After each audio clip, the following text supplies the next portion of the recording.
Question: is a 6-week Bible study follow-up enough? But you're looking at biblical passages. Right.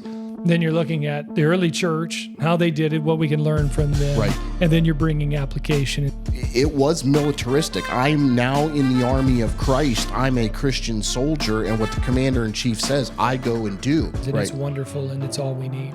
Right. Actually, that's not what Scripture teaches. No. I tell them, the day you think you've arrived and the church needs you, you may want to start looking for the exit.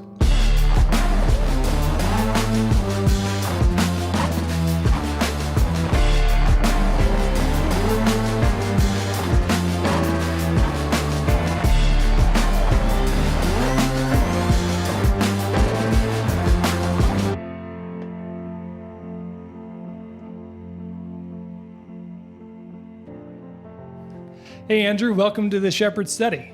It's a joy to be with you, Tim. Yeah, so the reason I wanted to talk to you today was because of your role at Shepherds Theological Seminary. Mm-hmm. You are the VP of Spiritual Formation. That's a transfer. That's a shift from last year. Correct. So the VP of Spiritual Formation, leading the discipleship at our seminary. Give us a little bit of background on what makes you, how God has led you such that role in discipleship in our seminary, that's just a logical choice when we thought about it. Yeah, and it goes back, I mean, you can take it all the way back to the beginning, but basically in my ministry career, I've been a senior pastor for a number of years, was an assistant pastor here at the Shepherd's Church for a number of years in discipleship. And it was during that time that I went on and did my doctoral work at Southeastern. And my doctorate's actually in education, but church education, specifically towards the discipleship component. And early on in my doctoral journey, I was kind of working on where do I go with the dissertation. I had a few topics I was running around in my mind. And I really just came to the forefront once again with some different courses I was taking. Some professors were challenging us in some reading, and I came across an article by Clinton Arnold, actually, that's asked the question, is a 6-week Bible study follow-up enough? And I went, I went, no. There's an evident answer to that, right? It's like, that's a pretty straightforward answer. But then the article that he was writing just expounded that and why it isn't, and historically what happened and all these kind. And it really got me thinking through the concepts of discipleship again and so forth. And in my role here at the church and so forth, this just kind of was a natural fit for where I would ultimately write. And if I can summarize this way, just pretty much coming out of the Great Commission in Matthew 28, discipleship was always one of the forefront key components in my pastoral ministry, my assistant pastoral role here at the church. For a few years, I was also the director of discipleship in a mission agency overseas. And so discipleship has just kind of been a key component of my ministry journey, if I can really say it that way. It's what I wrote in for my doctoral dissertation. It's kind of been the passion of my heart of fulfilling what God's called us to do in Matthew chapter 28. So rolling into this role in the seminary is just kind of continuing that journey. So, yeah. So would you say there was a turning point for you, or was it, as the Lord led you, it just was a natural move towards discipleship? I'd say that's probably the better direction of it. I don't think there was any pivotal, everything shifted. It was more like even in my pastoral journey, I was writing curriculum, establishing discipleship programs, so forth, even with new believers. So it was a natural component of what I was doing in my pastoral ministry, and then it just kind of flowed. And so as I was working on my doctorate and doing researching and writing and teaching, speaking, and discipleship, that's where actually the first course I ever taught here at the seminary was in discipleship, and that's going on 12, 13 years ago now, and then I've just been kind of continuing that journey. So I don't think there was any pivotal shift. It was just kind of the natural outpouring of doing what God's called us to do. So yeah, as I think of any ministry role, if you're ministering to people, then you better be doing discipleship. Absolutely. It's just a natural thing that comes with ministry. Right. Now, for those at home listening, they might hear your name, and maybe they know about your best-selling volume. So why don't you show us the book there for... So the book is, the first book that I wrote on this came actually out of my dissertation. It's Discipleship in the Early Church, and I know we'll talk some about that today. I wrote a recent book kind of coming out of this. There's actually some components of this that flow into this, but into the new book. But this looks at like ancient discipleship. What did the early church do? Post-apostolic church do? And then the more recent book that I wrote a little less than a year ago now, time flies, but it's more challenging us, taking those thoughts, biblical principles. How do we do this today in our churches? And so that's kind of where we're going. Yeah, correct me if I'm wrong, but I think you gave this volume to Stephen Davey, who's the president of the institution. He said, "This is great. Now, when are you going to get the volume for the layman, for the church?" That's right. And honestly, I mean, I tell this to people as I've gone around and spoke a little bit around the country in some different churches, and I'll tell people this is an academic work. Okay, it came out of my dissertation. So as you read, you're going to see some Greek and you're going to see some words. You go, what is that? Or I'm quoting extensively from like apostolic traditions and the Didache and all these other things, and it's like, oh my goodness, this is pretty heavy. Well, it came out of a dissertation, so I have to pass the dissertation. So there's some scholarly work that kind of went into it. But this, on the flip side, when I did take it towards publication, I took a lot of the formality of a dissertation out of it and tried to bring in the last chapter some practical elements to this, like what this looks like in the church. But the second book is exactly right. Stephen read this and said, okay, Andy, we need to be able to make this readable for folks. And so the second book is really meant for that. It's for the common layperson or church leader. How do I take that in the biblical concepts there and roll them out in our churches today? What does this look like? Yeah, and I've had the pleasure of reading both volumes, and I would say for the church leader, it's really interesting to see the groundedness of the principles you're expressing in the second volume on the basis of church history from the first volume. Right. And so I think there's a contribution there that is necessary to then lay a foundation to say, all right, now I'm going to give advice to churches, but this advice isn't based upon, what we see so often about, in our modern world where we've got these church growth philosophies and that what you're going back to is saying, okay, and we're going to talk about this from the book, but you're looking at biblical passages. Right.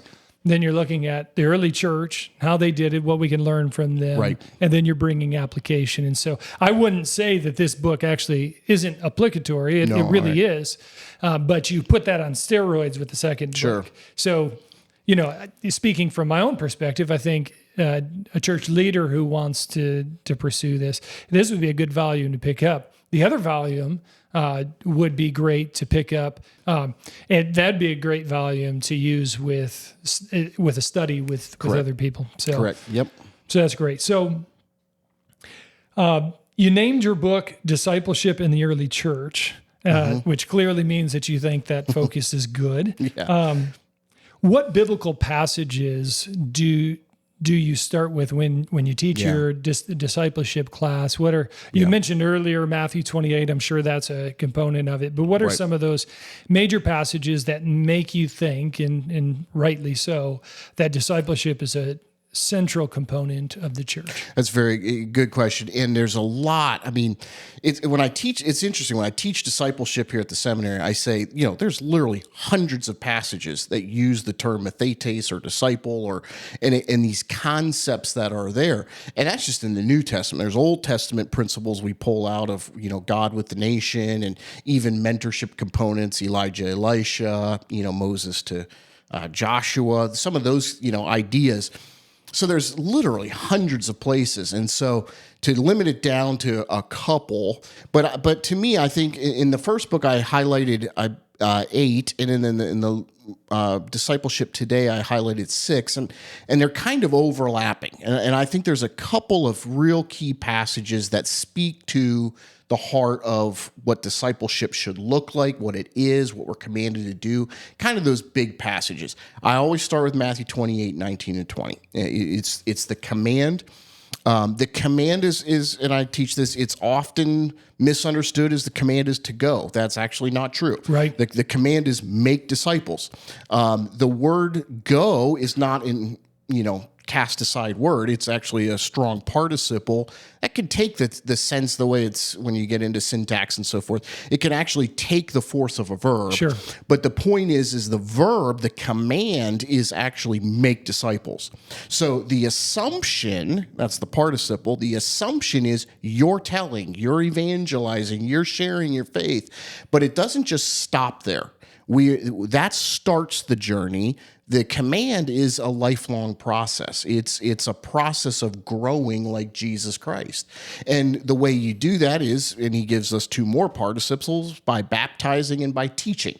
Baptizing is a once introduction into the church or Christian community. The second participle, teaching, is that lifetime learner, that lifetime process. And I think one of the reasons I go to that passage is, one, it's commanded there. That's what we're called to do. It's Jesus is leaving his disciples and he's saying, now, this is my charge to you. Go, what I've done for you over the last 2-3 years, you now do this into the lives of those until the end of the age. It's a continuing process till he returns. But also that concept of a lifetime learner comes out, that teaching, this lifetime process. I know I look at my own life, you look at your life, I haven't arrived yet. I'm growing more like Christ every day. I better be, okay? I mean, we're constantly struggling with sins and just our knowledge of truth and growing, and that's a lifetime process. Well, one day when we're glorified, we'll, be like Christ and we'll be with him for all eternity, but we're not there yet. So this is a journey we're on. And that's important because discipleship is oftentimes defined as the 6, 8, 10, 12-week Bible follow-up.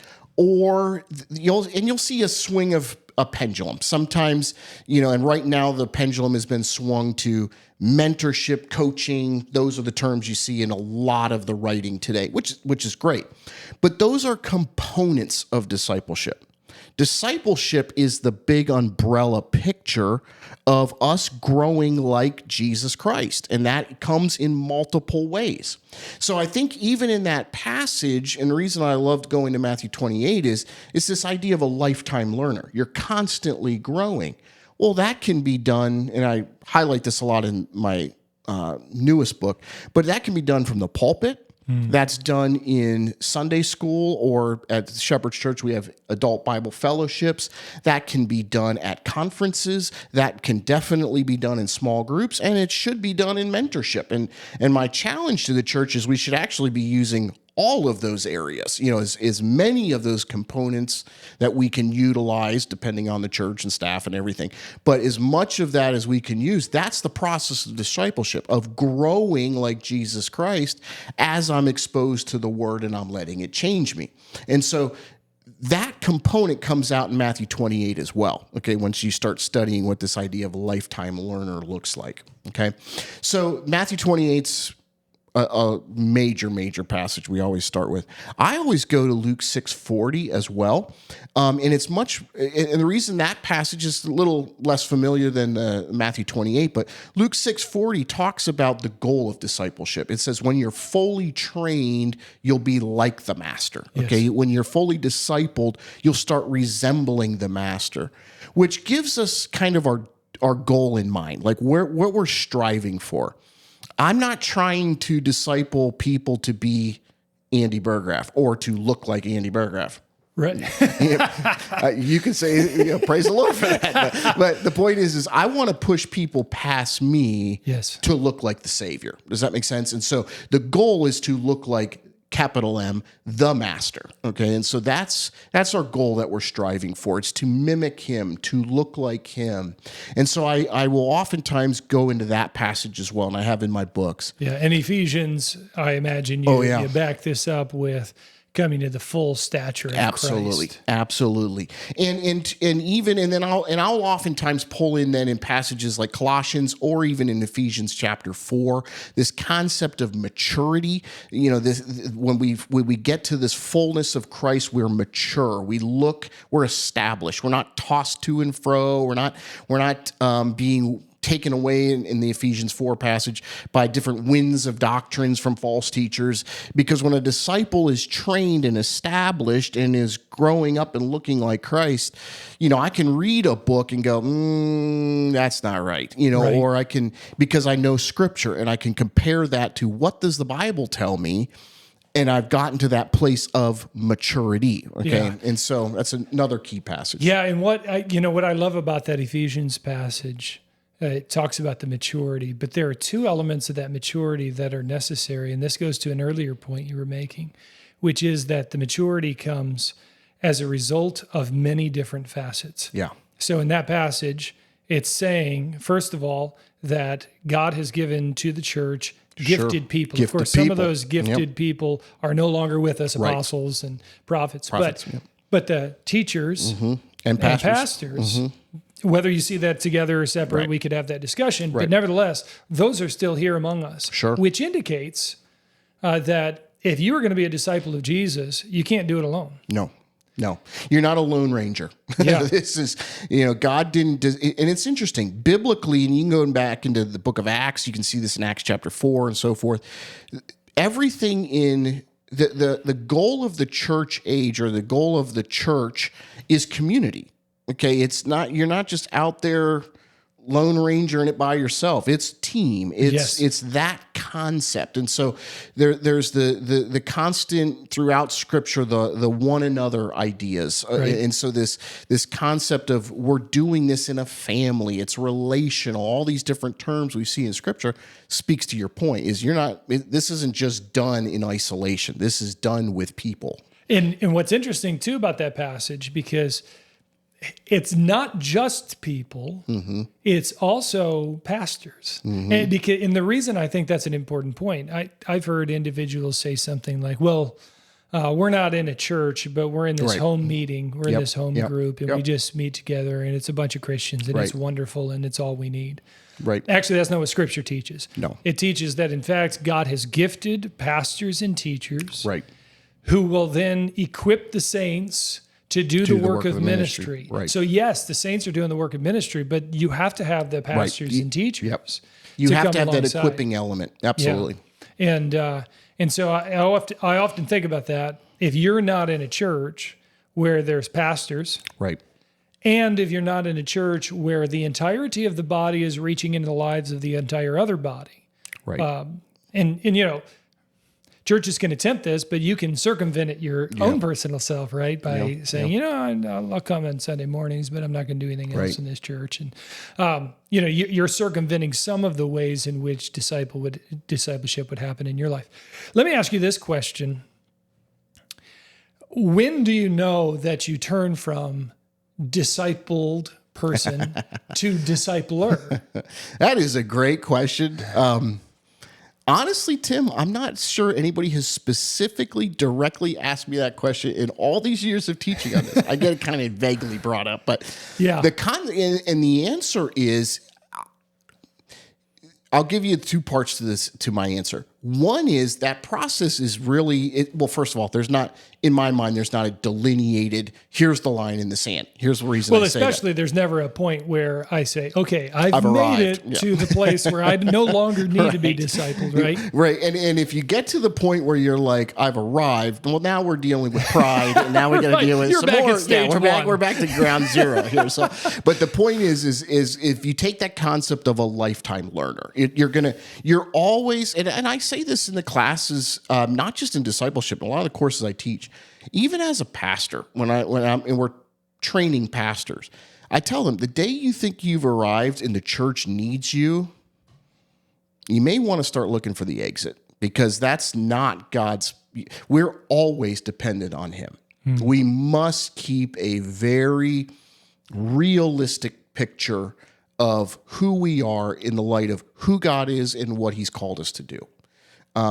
God doesn't need any one of us specifically. Does that make sense? He chooses to use us, which is awesome and an amazing privilege. But at any moment, he can just go, you're done. Yes. And at the end of the day, to keep that humility is critical. And to really, in all of this, not just pastors, but as discipleship leaders or so forth, to just regularly be conscious of who I am. I think in Scripture, Paul calls himself, chief of sinners.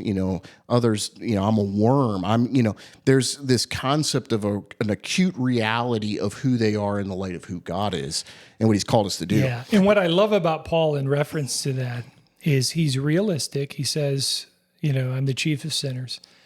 But then there's other times where he says, I've done more than the other apostles. Right. And that's an accurate assessment. It's true. It's completely true. And I think he's saying basically, look, if you just wrote out the resume, I've got a better resume. But then he follows it immediately with the fact, it's not I, but Christ who lives in me. Mm-hmm. And keeping that balance, because there are going to be some guys who have an incredible set of gifts. Yeah. And, I could think of some, and it's just like incredible Prince of Preachers, sort of like, absolutely. Wow, they get into a pulpit and everybody loves him. But, back to your point, I don't care what gifts you have, God doesn't need you. That's right. And Paul's acutely aware of that. And nevertheless, what he does is he tries to use all the gifts he has to the benefit of others, which is the discipleship component. Yeah, and so it's a reality we need to always keep in front of us. And going back to your original question of when do I know? And again, there's a constant tension. And I think as pastors, as teachers, we even feel that tension. There's times that, boy, I'm grossly inadequate to be doing this, and that's just the humanity. But where that transition in discipleship from disciplee to discipler is I'm not, like I said, it's not a clear line in the sand. However, there's that level of a consistent walk with the Lord. There's this understanding of Bible truth, and I understand biblically concepts, and there's that natural. There's a self-awareness of the maturity that's taking place within us. Does that make sense? Yes. Where then I can then impart to somebody else who has less. Does that make sense? And so it doesn't mean, and so I want to say that with caution, because some people will go two sides to that. They'll either go rushing into, I'm ready right now, and it's like, there's some more growth that needs to happen. On the flip side, people will use it as a crutch of, I'm just never going to be ready. Mm-hmm. And this, till the Lord comes, I'm just, and there's another component within everything we're talking about. Every person God uses is a flawed vessel. Yes. There's none of us are perfect. None of us are going to be perfect until glorification. We're in this constant. And so there's a tension here of I'm acutely aware of my frailties and my sinfulness and my own personal growth. On the flip side, it's not a crutch where I can just say, oh, God could never use me, because God uses flawed vessels each and every day. Yes. It's being a vessel fit for the master's use. In other words, being trained, being purified in my own walk, where I can walk consistently with the Lord, but being usable to Him as well. Just Lord, use me. Yeah. And so, again, there's a long answer to a pretty short question, but there's a lot of components that go into this. There's a bit of a paradox there, because you do feel like I need to be in the right spot to help somebody else. But we're never in the right spot. Right. And so I think it's just being usable. And there is, and then you're agreeing with me, there's a level of maturity you must get to as well. That does not, and I'm just being honest, these are two seminary guys talking to you. That doesn't mean I have to have a seminary education to do discipling. No. The point is am I growing enough where I understand Scripture, I understand these truths, I understand salvation, I understand what maturity looks like in a life, I understand what living for God looks like in my life. Am I doing it perfectly? No, but I'm striving for that. And when there's that self-awareness of This is how I should live. This is what Scripture says on this. I think you're getting to the point where I can invest in other people now. Yeah, that's great. Let me turn the conversation a little bit. Your book has a scary C word on the front that nobody knows what it means. Most people don't know how to pronounce it. So tell us a little bit about why you approached the from the historical perspective of catechesis in the early church. Yeah. Why did you go that direction? What significance does that have? Yeah, in the word that's on the front of the book that everybody's afraid of is catechumenate. Okay, so and it comes from a Greek word, katecheo. To be taught, to learn. In the passive, it's to receive the instruction, so forth. And quite frankly, it was the term that is used to describe the first systematic educational tool of the church. It was, if I call it, the first discipleship program. In other words, it was the recognized first launch into this is how we should disciple believers. And it was a pretty consistent procedure / even topics for the first couple hundred years after the close of the canon. And so we first start seeing the concept and the term around 150, and it goes all the way up to, I think the last time it's seen is around 420, 430, kind of starts phasing out a lot. And for sake of time, I can get into all of this, but around Constantine, and then, everybody's coming into the church claiming to be Christians and all this. That's when it starts to be watered down and starts to go away. But for about 200-300 years, Athanasius, Cyril of Jerusalem, Theodore of Mopsuasia, Augustine, all of these men are using these terms.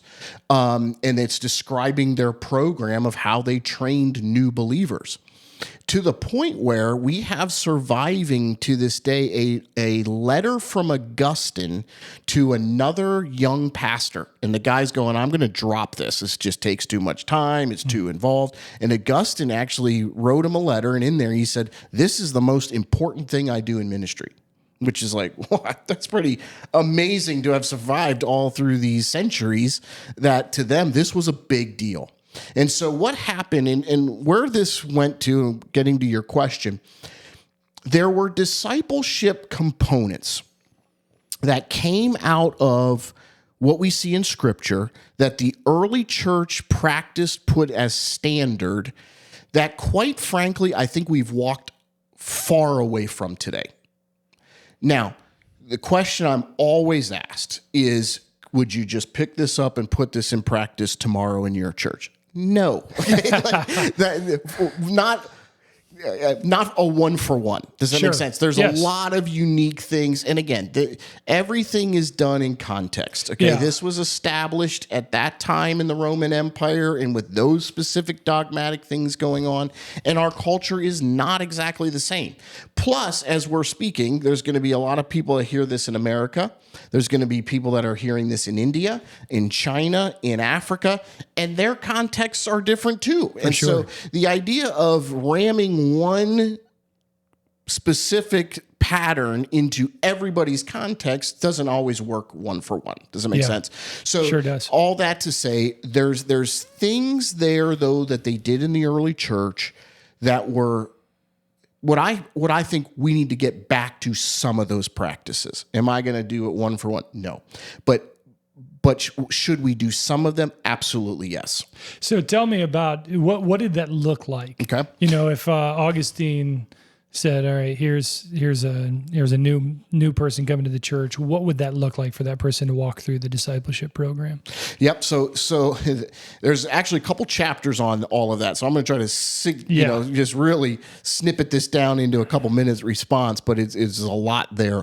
Basically, the process was a multi-year discipleship process. So back to Clinton Arnold's article, is 6 weeks enough? The early church said absolutely not. It was like 2 to 3 years. Okay. Yes. So it was a multi-year process. And when you say multi-year, they're meeting once a month, once a week. And that varied too. It was kind of weekly for periods. And then towards the end, it was like daily. So it kind of ramps up depending on the stages. So I'll kind of walk you through. There was really like 4 main stages that they kind of went through. The one was like the part of this, pre-catechesis, they call it. The idea was the getting up to the interview process. Are these people even ready to step into this? That's kind of that section. All right. And that's really involved. There was, in apostolic constitutions, apostolic traditions, we see a list of questions they would ask these new believers. And I'm telling you, it was majorly invasive. Like, what do you do for a living? What do you do? Do you drink? Do you do that? I mean, they got real into the life. Okay? And this is, for context, this is all before they're baptized. This is all before they're baptized. So they haven't been added to the church. They haven't come in terms of at least. Yeah, this is to get into the church. Yes, absolutely. So what would happen is a new believer would come and they would want to join the church. Okay. They would then get asked and peppered by the leadership, the pastor, the leaders, elders, these questions. Are you prepared? And one of those main ones was accurate proof of salvation. Like, let's really see if this person's really, truly saved. And that often involved, and I'm going to tip my hat towards something we need to talk about later, but this will tip my hat towards mentorship. So oftentimes they would bring with them the person that led them to the Lord to verify that happened. Then they would be asked a series of questions. And in my book, you can actually look to see, I literally have the chunks of quotes from those periods that ask the questions. This is what they asked. Are you involved in the gladiator games? I mean, they go everything. So all that to say, they would do this series of questions. And if there were major vice issues in a life that needed to be addressed, they would send them away to address those, then come reapply. Okay. They didn't play around. This was serious.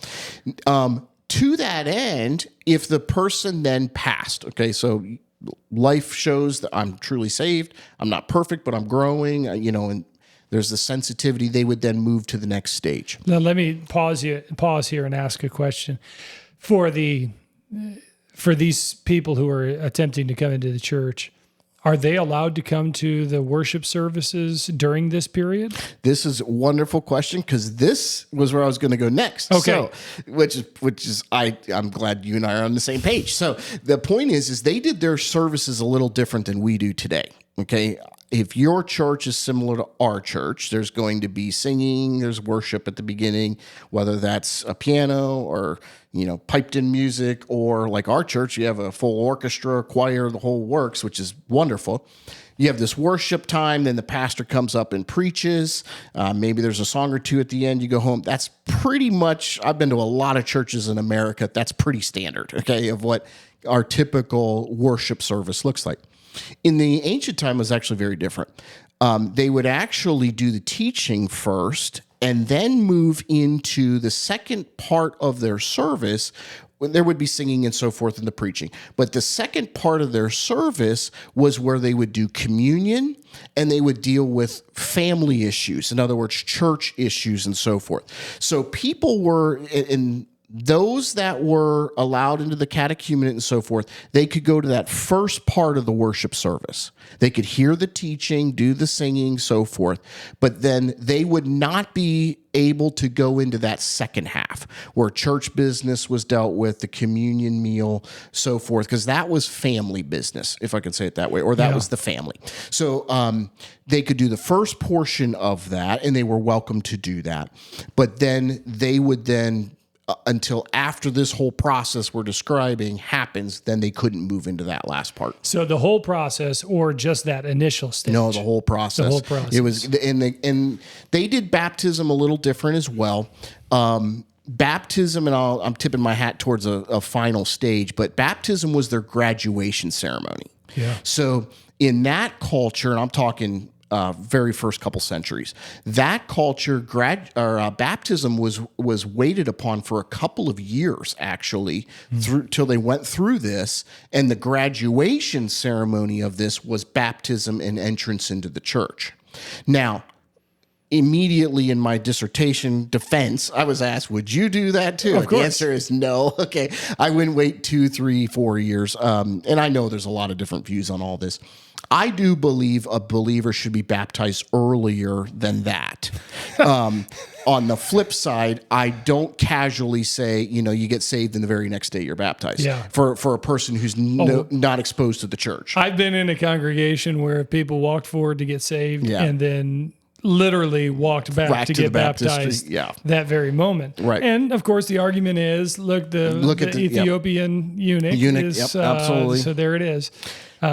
And so, my answer, and again, this is Andy Burggraff's opinion. Don't throw stones at all of us. Some of us, even on staff, probably have different views. But I hold to the fact that unless a person grows up in the church and then realizes, a little later in life, I'm not saved, get saved, and they understand, okay, that may speed it up. But for me, I oftentimes would what I practiced as a pastor was, person would come to know the Lord. There's a clear sign of that. Then there would be some teaching for this purpose, to understand that baptism does not save you. Yes. A lot of people come from contexts where that's not the opinion and or the doctrinal teaching. And so to that end, I think there's some training, some initial, do you understand what salvation truly is? Do you understand what baptism truly is? Do you understand what it means to be doing this? And then I would lead him into baptism. How long does that take? Well, it could be 6, 8 weeks, couple months. Just depends on the context and what's taking place. But I do think there's some teaching that should happen there. I would not necessarily do 2 to 3 years like they did in the early church. Yeah. One of the things, and this is interesting because I did a podcast on some of this with Pete Gaiman once before, and some folks were asking the questions in comment was, why did the early church even do this? Because in the book of Acts, you see believe and be baptized. And it was like there was not this extended teaching time. And I'm not saying this is my defense of it. This was their defense of it. These early church fathers would argue that those people that were getting immediately baptized grew up in the Jewish context and or had a fuller understanding of the picture of salvation because they grew up in a Jewish heritage. And so they had a lot of this foundational truth and could immediately be baptized. But from a person who comes from a pagan background who has none of this, there needs to be some initial training to get this in order of life before you get baptized. Again, that's not Andy's defense of it. That was their reasoning behind why they held off. Yeah. I'm not sure it works in every... the Ethiopian eunuch obviously was not... It did not. But, of course, there he is reading Isaiah. That's right. So that's right. There's got to be something there. And, I think about this in reference even to my own kids and baptism. And, the moment they if my daughter comes and says, I've been saved, I don't call up the pastor immediately and say, hey, let's schedule that baptism. Right, sure. And as well, I think there is some wisdom in thinking about what sort of verification can we have that this person isn't that second type of soil that Jesus talks about that grows up for just a moment and then is gone. So I think there's some wisdom there, and there's a lot of debate on how far. But I think we can all agree that 2 years, 3 years is a little strong. But I wonder, my own take is, as I look back at the early church, I wonder how much Rome's influence had a play. That was a huge part. I was just going to say there was another component that was going on then that's a little different today. There was massive persecution back then too. Mm-hmm. So one of the elements I bring up in historical context to all of this is that there was also a little bit of a waiting period so that the wolves didn't just come right in. Yes. Like if you're going to go through a 2 to 3 year training, you're probably not a wolf. Does that make sense? Like, I mean, maybe, you're pretty committed. But you're pretty committed. So the point is that was a way of verification there too. The other thing is, and it comes out of the literature of that day, it was a very militaristic mindset. And so we sing songs like, On We're Christian Soldiers and some of these songs. But they really had that mindset back then. In other words, when they got baptized, there's from that age, you can actually read some of the ancient writers and so forth. They were making a pledge to the commander-in-chief. In other words, it was militaristic. I'm now in the army of Christ. I'm a Christian soldier, and what the commander-in-chief says, I go and do. And I think all of us would say you can't just make that oath in our military unless there goes through boot camp or there goes through some training. And so to them, this was that training. Now, again, I think this is Andy Burggraff speaking, I think there can be baptism earlier and then discipleship training to this level that should take place after the fact. They put it prior to baptism. So it does become problematic in light of our Baptist polity that says that the moment you're baptized, you're added to the church. That's another whole issue. Which so we could jump into that. We won't. Exactly. We could get into all the issues of solving church problems, but so then you've talked about the initial stage, and then boy, we're covering everything here, Tim. This is That's great. right. So we're stage one is the preliminaries. Then they get led into that.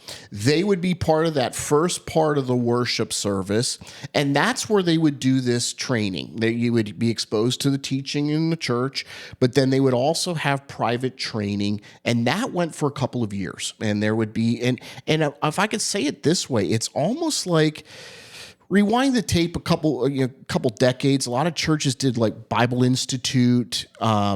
This would be your like systematic 101s type thing. They were really working through a lot of doctrinal issues, scriptural issues. And it's interesting because not only we're talking about context of that day, you had Rome, you had persecution.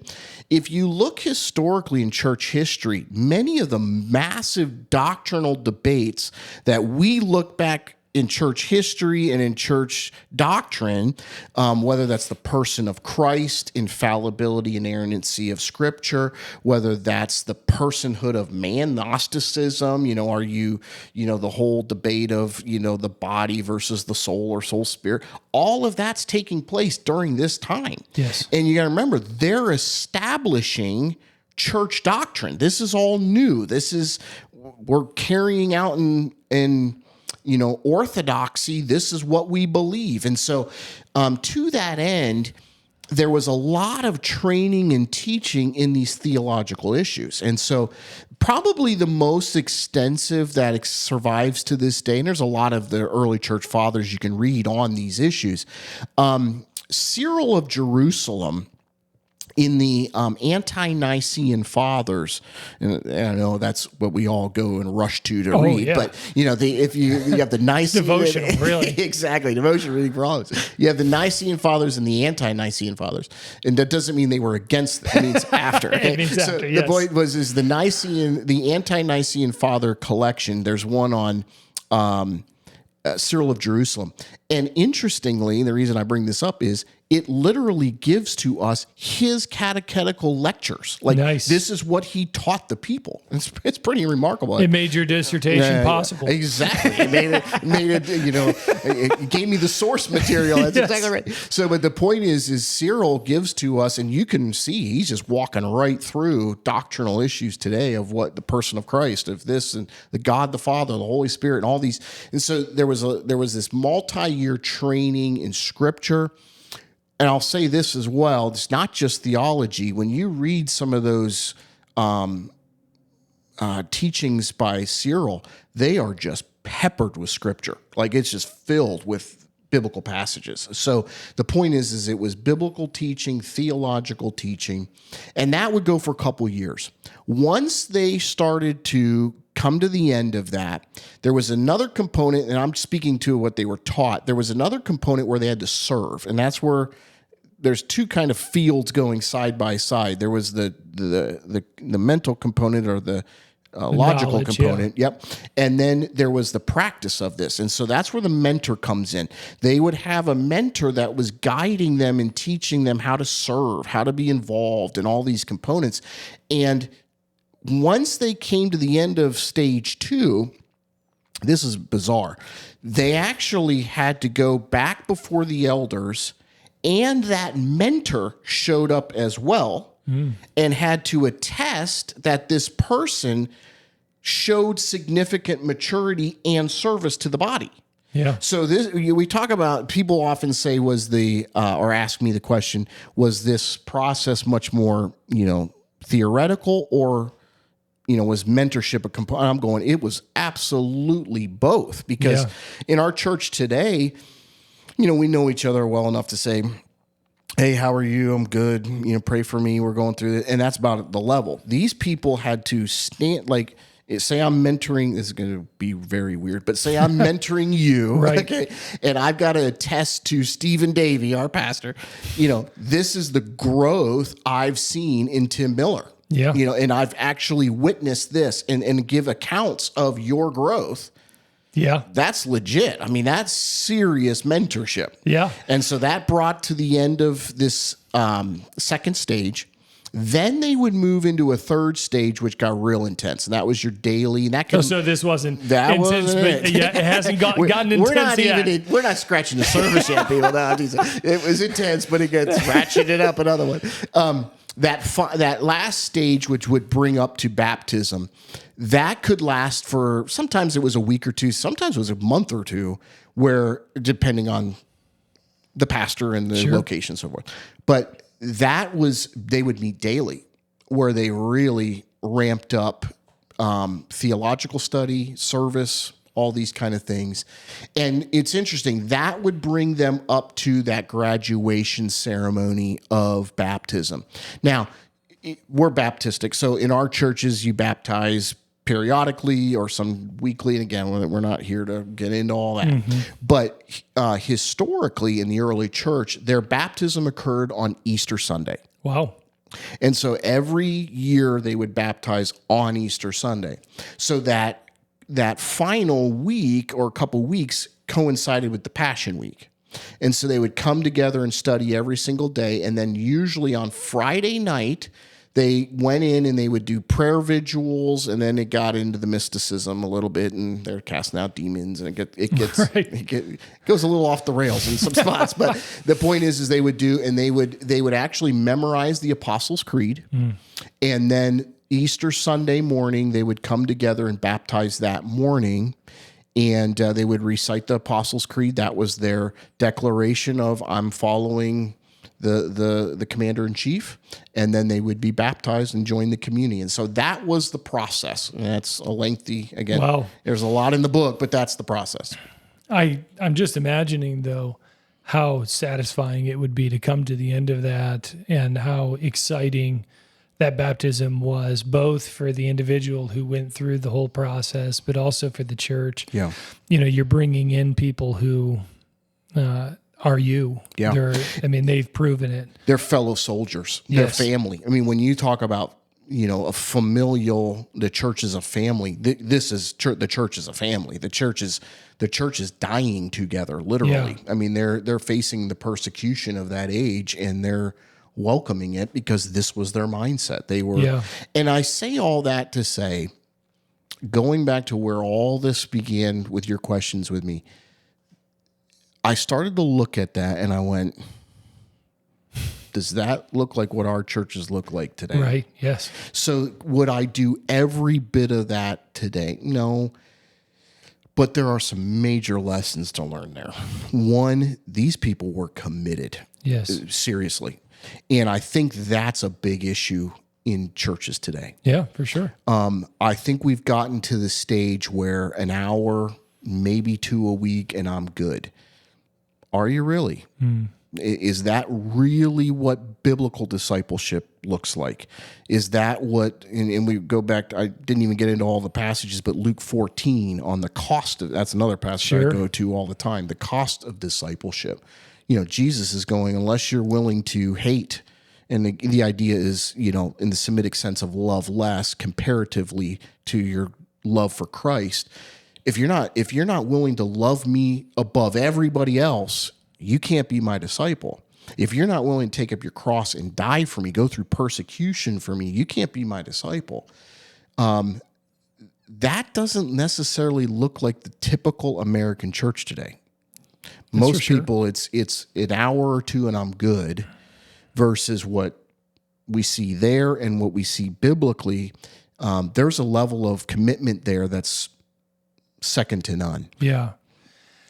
As I think about that, I think of it from the perspective of bringing people into the church. And it strikes me as I think of, we're Baptistic. And so from that congregational polity sort of a viewpoint, you bring people in under their own testimony of salvation. And historically, the churches I've been in have simply said, hey, tell me your testimony of salvation. Well, when I was 5 years old, this is what happened to me. And everybody claps and you're welcome in. Yep. And I think that's not great. Because I'm not all that concerned about what happened to you when you were 5, because that's not really determinative. What I want to find out what's happening right now. Yeah, how are you living now? So there's that component, and so we've lost some of that. But I also think of some of our covenant brothers who within their assemblies, getting in just seems to be very, very easy because they top load the ones who are the committed, who know the doctrine, who know. Sure. I mean, that's the elders, and then the congregation doesn't quite need to be there, right? And that obviously is separate from what's happening in the early church. So I'm not seeing that sort of pattern of discipleship, that seriousness, really in any of our churches. Though I do wonder, and maybe you know some of this, maybe you don't. If we were to go to China, I wonder if we'd see some of this. Yeah, and I think and we'd have to do a whole study of different cultures and what they do, and so many different patterns. I'd even argue too, though, Tim, it's also case by case in America, because I think some, it's funny, at the beginning of my second book, I go, if you were going to give a letter grade to how we're discipling people, what grade would you give? And typically I hear like D, F, C, and the answer is I would agree with that collectively. Yeah. However, there's some churches that are doing good work in discipleship. I've been to them. They're really pouring into their people. So I think it's a case by case, even in America. But when you go outside, again, it'd be case by different cultures, different countries, even different continents, quite frankly. And so you'll see, but there is and again, I think my caution or my challenge to, and we're speaking to a lot of Americans, so I'm American, so we'll speak to us. There you go. To a lot of Americans, the challenge is, are we serious about this walk with Christ? I think if we all look at our own lives, there are levels that need to get. I mean, listen, I write the books on this, and I go, I need to improve here, and here. I mean, we constantly, and is that a bad thing? No, we're supposed to be growing more like Christ. One of the things I think we have done, and this is kind of if I'm beating a drum, this is kind of the drum I'm beating, is if you look back, and I can only speak to my journey, everybody's journey is different.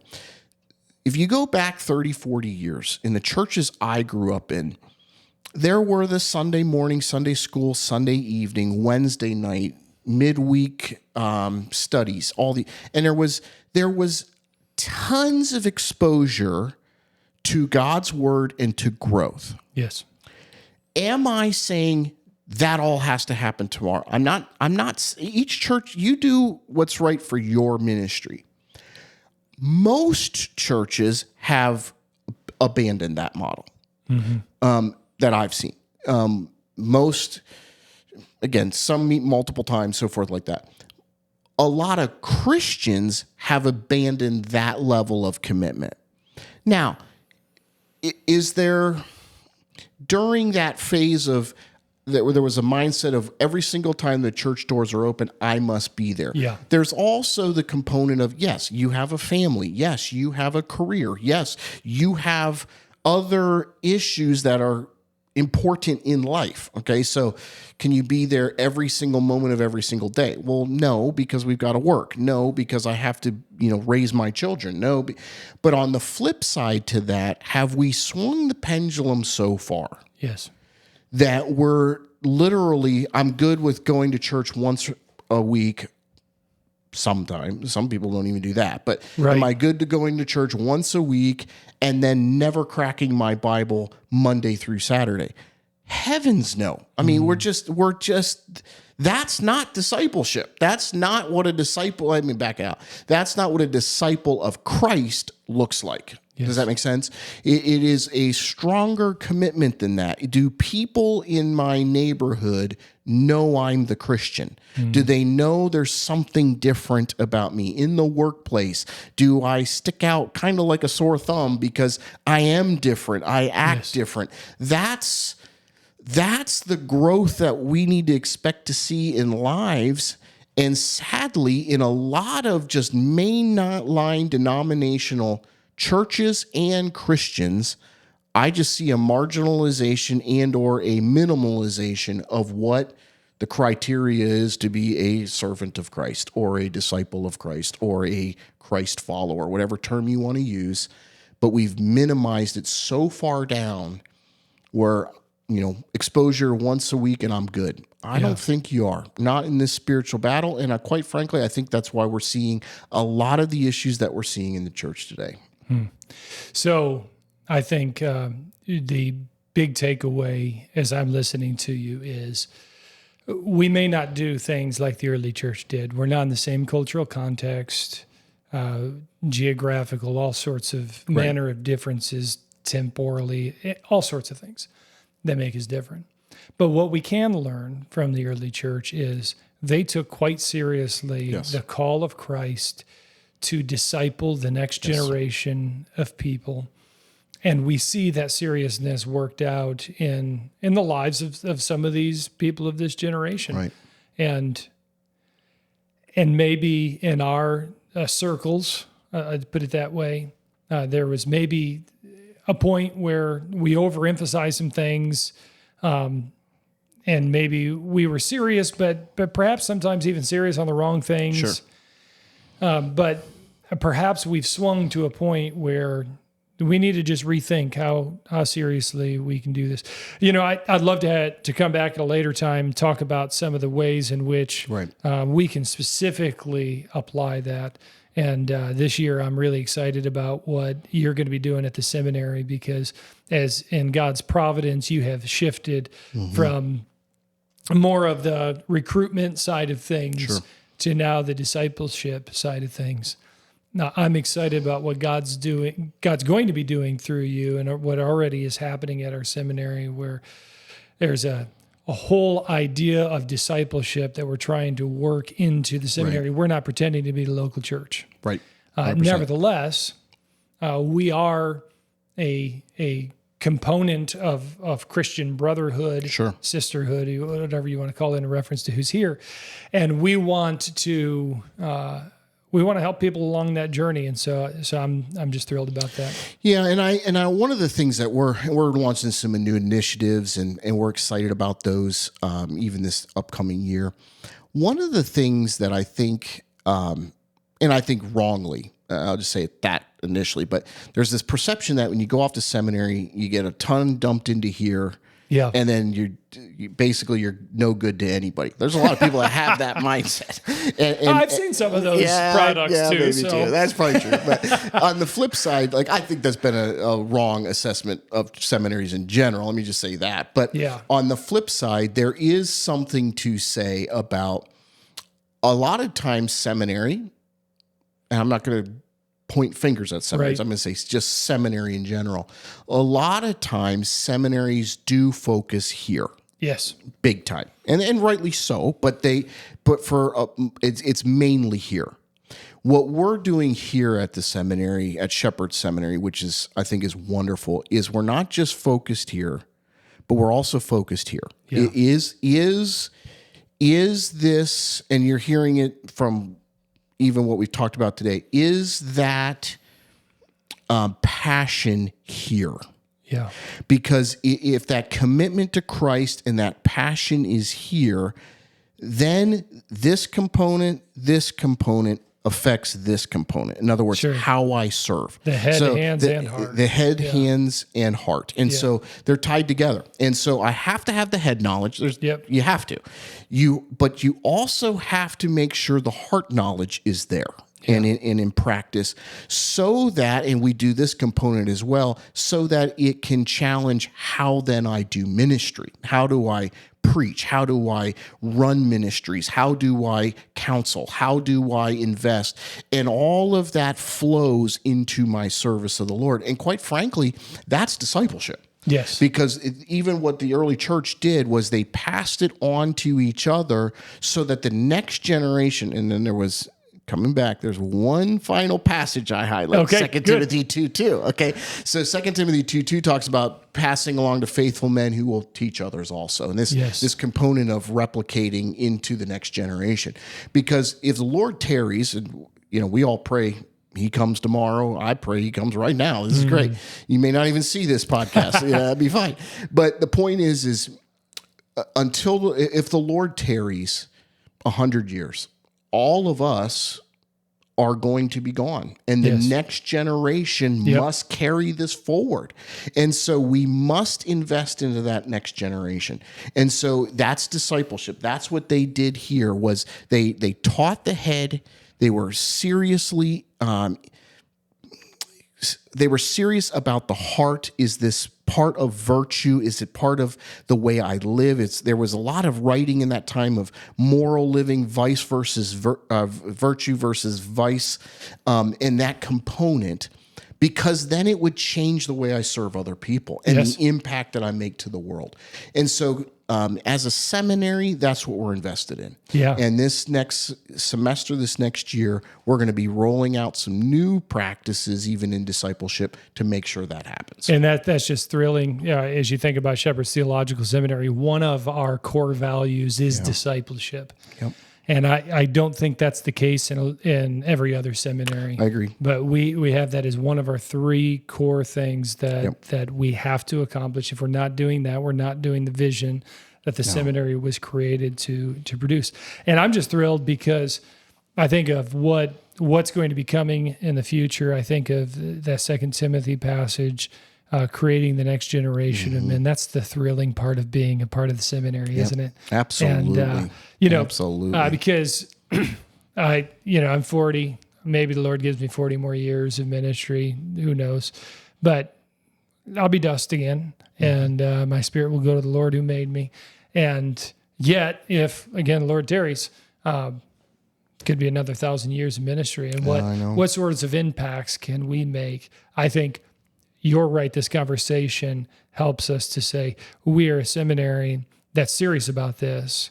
And the beautiful thing about the Shepherds Seminary is we are connected to a local church that's also serious about it. And so what a blessing. And I think that's another component. We're not here to simply sell our seminary, of course. But the point is that is something that is uniquely different about our seminary. We are part of a local body, and so when students come here and are taught, they can serve. They have that opportunity to take this and put it right into practice. Yeah. And from our president and our pastor Stephen Davey, who established this, that was the mission. That was the goal of to use the church as the vehicle to do this. And so we're thrilled to be part of it, and I'm excited to see what happens. Well, you're right. We're not here to just promote the seminary, but when you get excited about something, it's hard not to talk about it. Exactly right. That's why we're here. Hey, brother, let's close with a word of prayer. Father, we are so grateful to you that you've given us the opportunity to have this conversation, and we ask you that you might work in the lives of those who listen to or watch this podcast to embrace the seriousness that the early church had, because we know that glorifies you. In Jesus' name, amen. Amen. Thank you. You got it, buddy.